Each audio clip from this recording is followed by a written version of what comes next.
Here outside the National Civil Rights Museum, admission is free for 1 more hour here. Now, the line had been long all day, but as we get closer to 6 o'clock, that line has went down a little bit. Now, this year's theme is community over chaos. Now, we've heard from several speakers today out here, including Memphis Mayor Paul Young, and performances were going on throughout the day as well. Local businesses and organizations are handing out resources for people here in the community. An aunt and niece duo said visiting the museum is a tradition for them.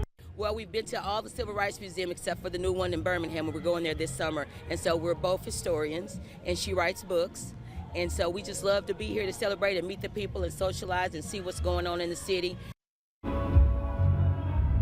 And the museum also partnered with the Memphis Grizzlies to host a panel discussion celebrating the National Civil Rights Museum Sports Legacy Award honorees. Now, like I said, you still have 1 more. A lot of people are wrapping up their tours and walking out right now, but there was a lot of things that happened today here downtown at the National Civil Rights Museum. It was jam-packed with people. We had Memphis Mayor Paul Young. He was speaking as well. There were several performances and resources for the community, and there was also a lot of other things happening. King Day has been an annual celebration here at the museum. I spoke with a woman who has not been here in years, but she is happy to share what she learned from her visit today to her family.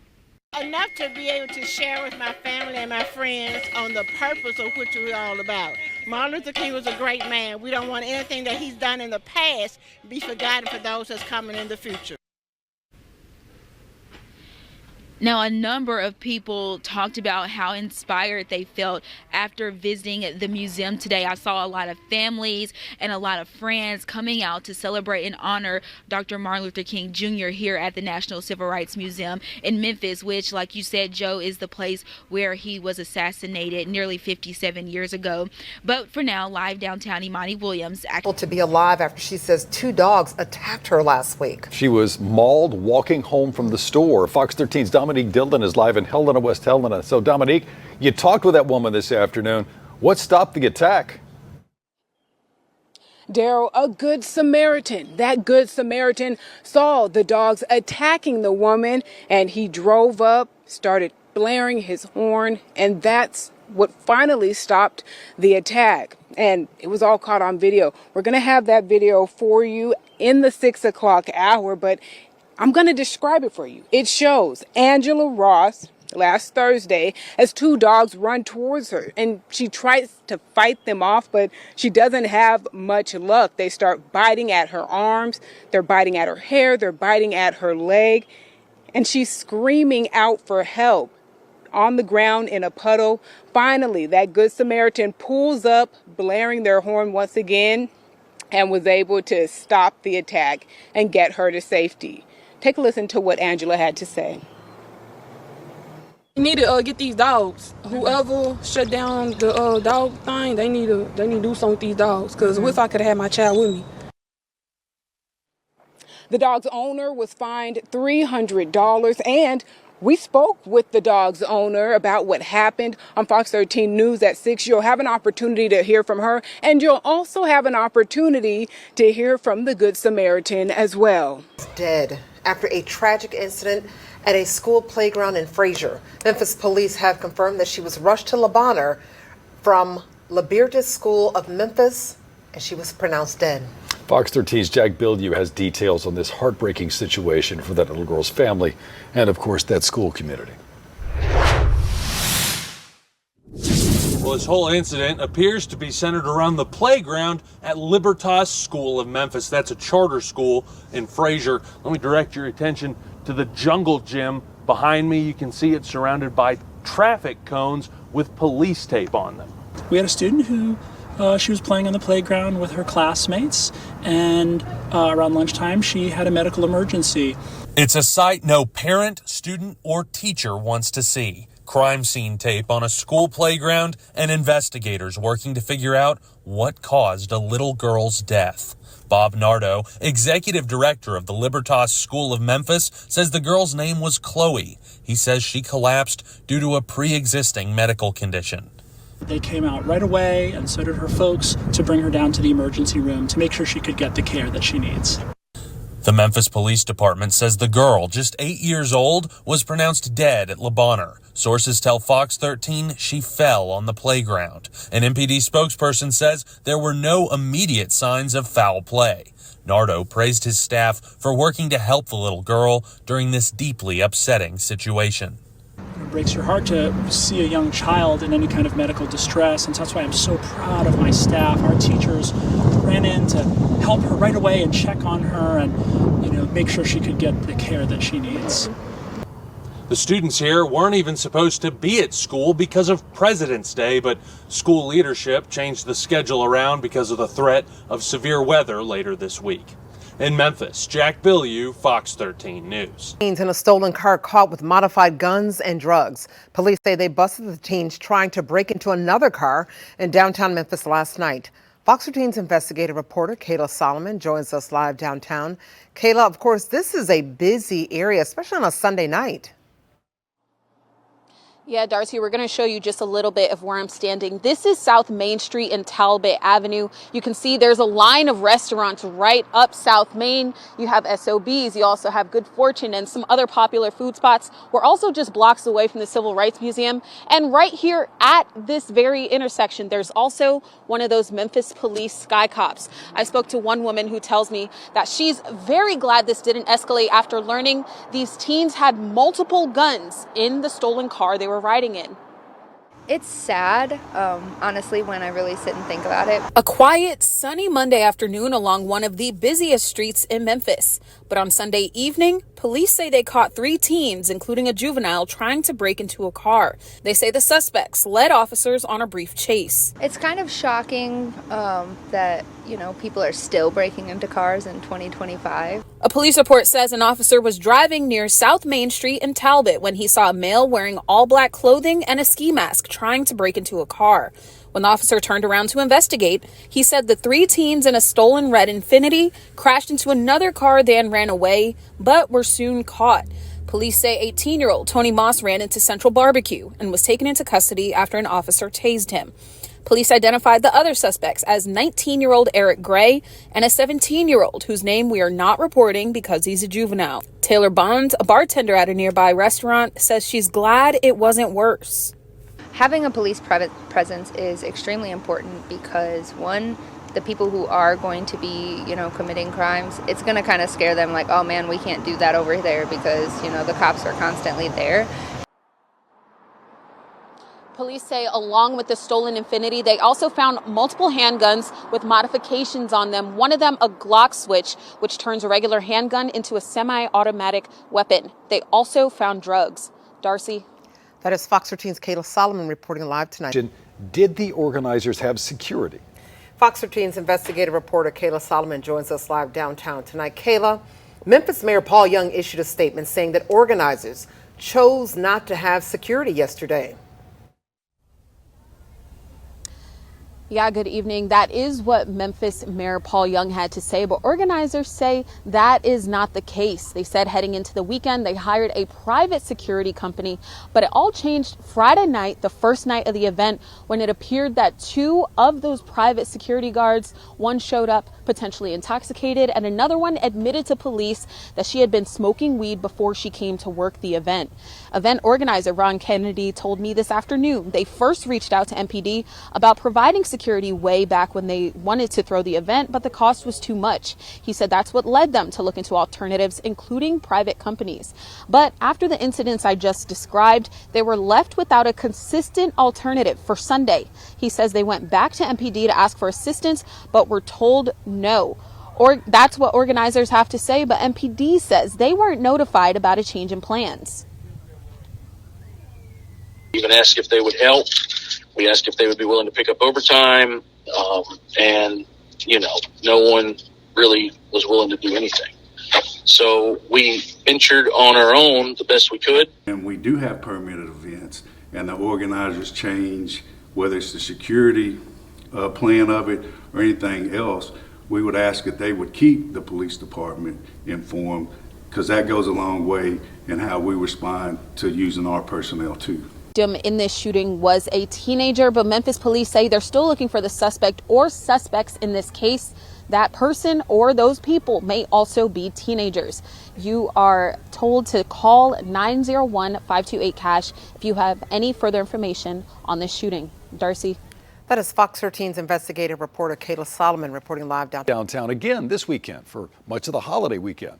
Fox 13's Kayla Solomon joins us live in downtown. So Kayla, with another busy weekend full of festivals and the Grizzlies playing for tonight, security is a top concern.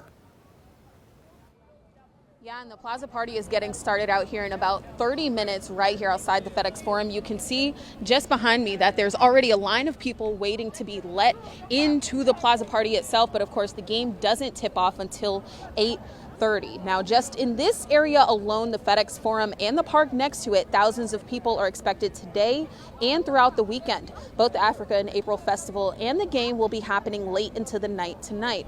For now, people will enjoy this Plaza Party once it gets started.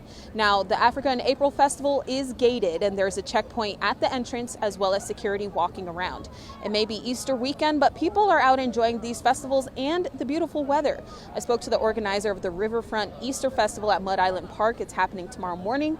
She says her event was also supposed to be downtown this weekend at Martyrs Park, but she says they had to change the venue at the last minute. Some of the reasons we moved it was number one, safety, number two, space, and we just wanted to be a really nice family-friendly event, and we wanted to make sure that our families felt safe and felt comfortable. Now, of course, there's a Grizzlies game tonight and there's a concert here tomorrow morning. So security down here around the FedEx Forum, around Beale Street, this whole entire area of downtown Memphis will be full of a security presence. That's MPD as well as private security. Game here tips off at 8:30 and the Africa and April Festival ends tonight at 11. Daryl. That's Kayla Solomon in downtown Memphis tonight. Thank you, Kayla.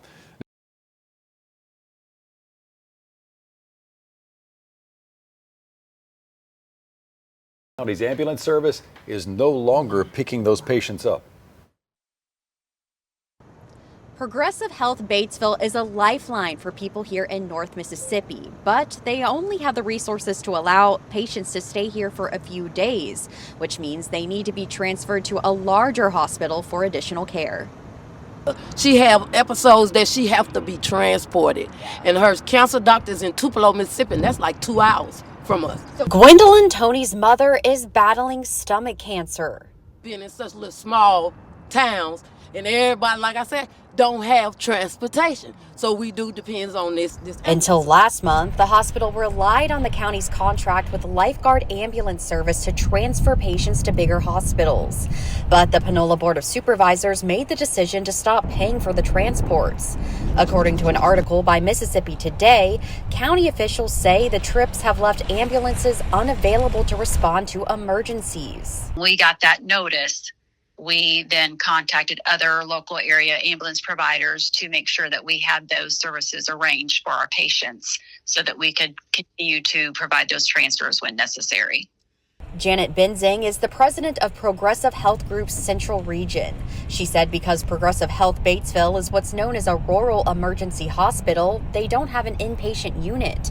That's why she said it's crucial they can get patients to larger hospitals. We need to make sure that if a patient needs a higher level of care, such as a trauma center or level 1 trauma center, that we can get patients to the best place to provide that care for them. Don't let it close down in Batesville. We need this. We need this. We really do. Benzing said there are 2 other ambulance services that are providing transfer services to larger below freezing temperatures and, of course, snow. The organizers of Mardi Gras Memphis are hoping to get thousands of people out of the house this weekend for a very good time. Fox 13's Dominic Dillon shares how we can all let the good times roll. The owners of Fat Tuesday in downtown Memphis is bringing Mardi Gras to Memphis this weekend. Everybody is snowed in right now. Everybody is sitting around trying to figure out what this thing is going to look like on the weekend, and I think that it's going to be perfect weather for everybody to come out. The weather heating up just in time for this New Orleans tradition. The good times are set to roll Friday night at 6 with a bar crawl on Main Street downtown. It's going down. You heard me. What's up, Memphis? Yep, That's DJ Manny Fresh. He will be hosting the Fat Tuesday Mardi Gras Parade and Block Party. It starts at 11 Saturday morning near G.E. Patterson and Main. And Sunday, the weekend of events will culminate with the Masquerade Charity Ball. A portion of the proceeds will go to St. Jude Children's Research Hospital, the Hub, local shelters, and local marching bands. We want this to just grow from being a regional event to a national event to really drive tourism to Memphis. In Memphis, Dominique Dillon, Fox 13 News. The deadline might be just around the corner, but it also might be one you can afford to miss. Fox 13's Your Money investigator Kate Beery learned that many people are racing to meet the Real ID requirement, and they don't even need to. It doesn't matter if you're getting your Real ID or any other service, prepare for long lines at this building while the deadline looms. I mean, were you expecting this wait? I was not. I thought I was going to be pretty early. A line so long at the driver license office on Summer Avenue in Memphis, people packed their lawn chairs. Most appointments to get a Real ID in our area are full for months, but not everyone in line to get a Real ID needs it right away or maybe even ever. We met people packing the lines because they worry their current driver license will expire on May 7th when enforcement of the Real ID Act officially begins. But that's not true. A Real ID is necessary to fly, enter a military base, and certain federal buildings. You will not need a Real ID to drive or vote. You also don't need it to buy lottery tickets, cigarettes, or alcohol. Real ID is optional. So if you don't have a planned trip coming up, then you can choose to get the Real ID, or you can choose to just keep your standard credential. And both of those will work for most of the things that Tennesseans do. Remember, if you're flying after the deadline, you can use your passport in lieu of a Real ID. On Summer, Kate Beery, Fox 13 News. Proposed change to Tennessee state law could have a big impact on small businesses. Fox 13 Your Money investigator Kate Beery explains why blind vendors are worried that they could lose their critical contracts. It's changed our lives. I mean, that's just the truth. Tyler Butler worked in IT when he first started losing his vision. You could be the smartest person in the room. You could be the most skilled person in the room. But if you're in an interview or anything like that, it's almost like they don't see you. Butler soon discovered the Randolph Shepherd Vending Facility program, which gives blind vendors priority for contracts at vending machines on government property. I thought, well, if they can't reject me because I can't see, then that's an opportunity for me. Tyler and his wife now run a business that employs 4 people. But an amendment proposed by State Representative Kevin Vaughn would take away that priority unless a vendor is found to be competitive in quality or price. Profit margins won't work. It's like a mom and pop store, grocery store, and then a Walmart moves in next door and it puts them out of business. No, that is definitely not our intent. Representative Vaughn told us he wanted to create opportunities for other business owners with disabilities. We were trying to make the playing field a little bit more level for those individuals. Vaughn says a $500 campaign donation from the Beverage Association of Tennessee, which has members in the vending industry, had no role in his legislation. I wanted to ask if that donation influenced your decision in any way. Of course not. As a matter of fact, I'm somewhat offended by that. The Butlers don't want to lose everything they've created. A lot of us would be displaced. I hate to say it, we'd be either back on disability. Small business owners say they just can't compete with the corporate giants. Following Your Money, Kate Beery, Fox 13 News. Happening right